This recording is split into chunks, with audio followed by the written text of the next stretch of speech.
Do you want to impress your friends with cocktails that look next level but take zero effort? Well, you're in the right place, because today I've got 5 absolute bangers for you that will make you look like a pro, but without the stress, without the faff, and without the fancy bartender moves. There's no shaking, there's no hard to find ingredients.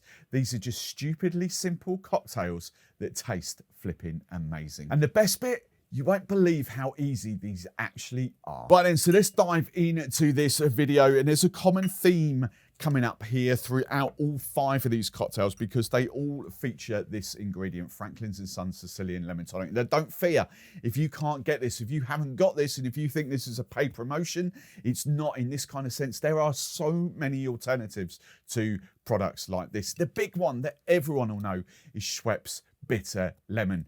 That would be the go-to here in the UK.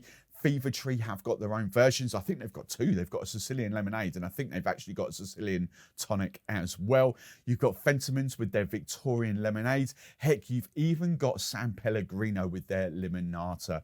The only one sort of kind of category of products I would kind of go against would probably be something like your lemon Fanta, because sodas like that will have a little bit of extra sweetness, whereas these are not that sweet. They're just perfectly balanced, and will make these 5 cocktails that I've got super fun but super tasty. So cocktail 1 I'm going to do for you, and this is a bold statement for a non-gin lover like myself, but this is one of my favorite ever cocktails. This is the Bramble. Always a smash hit on cocktail masterclasses. Traditionally the favorite cocktail, whichever ones we kind of do, it just goes down the storm. Traditionally 4 ingredients. We're going to make this today with 3 ingredients. Now, I always say in cocktail masterclasses, use a classic sort of London dry gin, but flavored gins do work as long as they're not too sweet. So today I've kind of got this rhubarb red fruits, so Citadel Rouge from France. Really, really good juniper forward gin. That's kind of what you want. So 60 ml double bubble of that. Now, instead of shaking that down with lemon and sugar, all we're going to use is the Franklin's & Sons Sicilian Lemon Tonic, or, as I say, Schweppes Bitter Lemon and all those kind of other alternatives. I've made this with San Pellegrino's, the limonata. Tastes fantastic. Crown with more crushed ice. Now, look, I know a lot of people's go-to for this would be Chambord, because it's readily available in most supermarkets here in the UK, probably in little bottles like this, to be fair. The big difference is the Bramble should be blackberry. It tastes better with blackberry, and Chambord is black raspberry. It's not as vibrant as a blackberry liqueur or a creme de mure. You can measure this out. We do measure this out on cocktail masterclasses. The trick here, again, don't make it too sweet. I always say 15 ml, but you could bring that down to 10. You could up it ever so slightly, but just please do not make it too sweet. And the whole point of the crushed ice, so when you pour that over, it just nicely bleeds through the glass. And then to garnish, old favourite, sprig of rosemary and some blackberries. And there was just something about the gin, but that lemon and sort of sweetness. I would traditionally say lemon and sugar, but the blackberry liqueur just makes that a fantastic drink. Heck, look, you don't need the crushed ice. You could just pour this in a highball glass and make it like another cocktail that's coming up in a minute. But for pure theatre, crushed ice is pretty easy to get here in the UK. Most supermarkets sell it. What's not to love about a Bramble? Now, cocktail number 2 is probably the easiest way you'll ever see of how to make a mojito. And the end result, again, is simply stunning. A supermarket, in your back garden, mints. 8, 10, 12 mint leaves. That's all you really need. Palm your hand, give them a spank, pop them in the glass. Now I'm just going to top my highball up with a bit more ice. Again, you don't even need crushed ice for this. You're going to pick your favourite rum. I'm a big advocate of sort of unaged white rum in mojitos. I know there's a whole movement here in the UK that I call them moody daiquiris and moody mojitos with aged rum, but I just love the vibrant, the freshness of this. This is Stella 4-rum blend, Swaziland, Jamaica, La Reunion, and then a touch of aged Dominican Republic just to round this all up. This is light and fresh, but with a little bit of funk to it as well. This is cracking for mojitos. So a 60 ml double bubble of your favourite rum. We're just going to top your mojito up with the soda. And then simply garnish with another sprig of mint. The laziest of mojitos, but it is fantastic. If I could teach that on cocktail masterclasses, I would. No, but we love to chop the limes and we love to sort of muddle them and then spank them in and do all that. But there's just, I honestly, in a blind tasting, a lot of people wouldn't ever tell the difference, because you have got that citrusy and the sweetness that plays really well with the lime, with the rum, sorry. And you've got that mint that just comes through. It is so simple. If you serve that up, no one would ever know that you've not made that properly. And of course, if you want to take that to a next level, pineapple rum, coconut rum, heck, whatever flavoured rums that you want to go with. You know, pineapple mojitos have never been so easy. Banana mojitos, coconut mojitos. Splash of puree. Easy peasy lemon squeezy, except obviously without the squeezy bit. Now, if you are new around these parts and you like me and you like my content, then please do hit that subscribe button so you don't miss any of my future content. But as a reward, you can dive into the pinned comment, hopefully after this video goes live. There's a link in the video description, or you can sort of scan the QR code that's popping up on screen right now. I've got a free ebook that you can download. The whole thing on that is taking 10 fun cocktails, and I've just given you ideas of how to riff them up to stand out. Now, for your third easy recipe, we're going to look at the French 75, traditionally gin, lemon, sugar, served up in a martini or a coupe glass traditionally, and then topped up with Prosecco. We're going to sort of, the end result of this will be closer to a spritz, but it will still go down equally as well. So because of that, because obviously I'm using a fizzy carbonated alternative to my lemon and sugar, hence the spritz, I'm going in a wine glass. But, you know, there's nothing to say that you could not serve this up in a coupe glass. In fact, let's do it. Let's have a quick swerve here. I even surprise myself sometimes in these videos. But look, there's a nice kind of coupe glass there, if you like, a slightly bigger coupe glass. Let's go for a 60ml double bubble. This gin is kind of citrusy forward, but also got nice notes of elderflower and sort of herbs like that in there as well. So, or botanicals, I should say. But heck, if you want to do your Whitley Neal rhubarb and ginger and for a kind of French 75 version on that, you go for your life.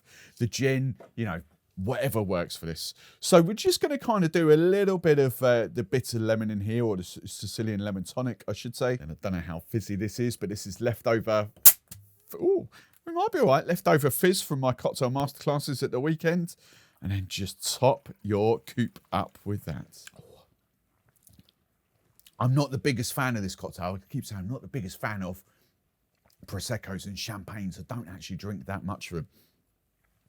But that, with the bitter lemon, yes, you could probably argue that it's more on the spritz side of things, but you still get that lemon, you still get that sweetness, you get the lovely gin punching through, and you still get that Prosecco that I've used through there. For all intents and purposes, it is a French 75 without the faff. Garnish, nice, probably raspberries, juicy plump raspberries in there, or you could just do a dried lemon from Frona. Now, your fourth recipe, I've kind of stolen from Jack Daniels. It's one of their signature serves, and it's called the Lynchburg Lemonade. Jack Daniels is in Lynchburg. I have got a bourbon here. I have got a rye here. We could use those. I think I've actually even got some Jack Daniels somewhere. But what I'm actually going to use is behind the bar. And again, I've got three different kind of whiskies there. I've got a smoky and peaty one. And I've got an Irish honey whiskey liqueur. But I'm just going for a standard sort of oak-aged, cask-aged Irish whiskey. 60ml. Double bubble, but do your favourite whiskey of choice. Now, in your traditional Lynchburg lemonades, you would have your Jack Daniels. They would add triple sec, which is an orange liqueur. And then you'd have probably your lemon, in some cases sugar. Sometimes bars would actually use Sprite or 7-Up instead. I'm going to, as I say, we're just going whiskey and a Sicilian lemon tonic, or your Schweppes Bitter Lemon, or whatever you've got. So you've got 2 or 3 ingredients in one here. And to simply get those orange notes that you would do from triple sec, a wedge of orange, just garnish it with a wedge of orange. I've got dried orange here. And of course, when that sort of rehydrates, you will get those orange notes that come through to replicate that. But you've effectively got your Lynchburg lemonade done in 2 ingredients plus a garnish. God damn, that is so tasty. That is so tasty. You could even go a step further, actually. If you've got, and you probably won't have Miss Betty's Bitters, but you might have well, they're up there, the top one. You might have Angostura orange bitters. You could add a touch of orange bitters to get extra orange vibrancy if you've got them flying around. Now look, while we're still on the Lynchburg lemonade, actually one of the bigger cocktails, especially in the bars that I worked at during the sort of the mid 2000s, that's when this cocktail was in its heyday, was the raspberry Lynchburg. You go one of three ways to this. We either muddled down 5 raspberries in the base of this, which again, you could quite easily do. We then transitioned on to, in those days, funkin' raspberry puree, but there are better raspberry purees available these days. Or you could do the whole Chambord thing. Raspberry liqueur, just a kind of little drizzle in there. Black raspberry liqueur, remember? And now you've got an extra bonus drink because now you've got a raspberry Lynchburg, except from Ireland, not from Tennessee. And as good as the first version of this was, I really do love the raspberry notes that come through this. I know which one would sell or which one would be more popular. That's fantastic. It really is good. And then for the 5th recipe, the Collins is one of the big categories here with lemon and sugar. Technically that's a whiskey Collins, or is it a John? I think it's John Collins if it's made with Scotch. You know, technically they are Collins cocktails. We would go for the big one the big most famous one would be the Gin Collins or the Tom Collins if you've got old Tom gin.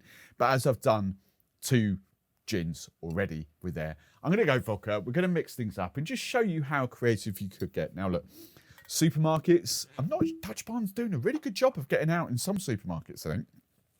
So you get stuff like this there. But you know, your big brand in your supermarkets, especially here in the UK, is Absolute. I'm picking the Dutch Barn, because it's distilled from apples. I'm picking Dutch Barn Black Cherry Vodka. And then traditionally that is shaken down with lemon juice and sugar and then served up with soda water. So we've effectively taken this from a 4-ingredient cocktail down to 2. Then I am a traditionalist. I always love doing red drinks, red highballs especially, with a sprig of mint as the garnish. That is incredible. I flipping love that. Let's be brutally honest here. We've probably, in the grand scheme of things, maybe turned this from a 5-ingredient cocktail down to a 2-ingredient cocktail. But yes, you could swap your sugar for a cherry syrup instead and go that way. I've effectively used the cherry and the vodka in 1 ingredient there. So we have got, at the bare minimum, we've got a 4-ingredient cocktail gone into 2 ingredients. That is stunning. Now, if you've got any super simple cocktail ideas, whack them in the comments below. Help the rest of the community out here. If you've got any versions of these that you would kind of change, or any other cocktails using like a bitter lemon, a Sicilian lemon tonic, you know, from all those brands available, let us know. Get involved in the comments below. Now, I'm going to finish off this Bramble because despite me being a rum lover and all that, I cannot get away with flipping loving the Bramble. But if you want to dive into another video that will help you on your cocktail journey, then dive into that video right there.